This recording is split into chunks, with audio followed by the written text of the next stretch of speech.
আসসালামু আলাইকুম ভাই ও বোনেরা, আপনারা কেমন আছেন? আশা করি ভালো আছেন। আমিও আপনাদের দোয়ায় ভালো আছি। আজ বিকালবেলা আমার বাবুর আব্বু যমুনা নদী থেকে অনেকগুলো ট্যাংরা মাছ শিকার করে এনেছে। তাই চিন্তা করলাম রাতের জন্য ট্যাংরা মাছগুলো ঝোল করে রান্না করি।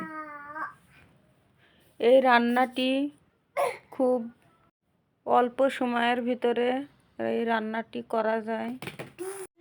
এই রান্নাটি আপনাদের সঙ্গে শেয়ার করলাম। একেবারে গ্রামীণভাবে বাটা মশলা দিয়ে এই ট্যাংরা মাছ ঝোলটা আপনারা একবার রান্না করে খেয়ে দেখবেন, ভালো লাগবে।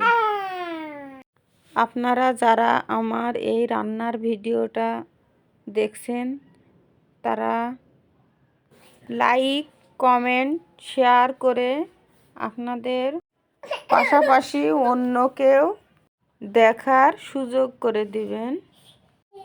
সবাই ভালো থাকবেন, আমার জন্য দোয়া করবেন।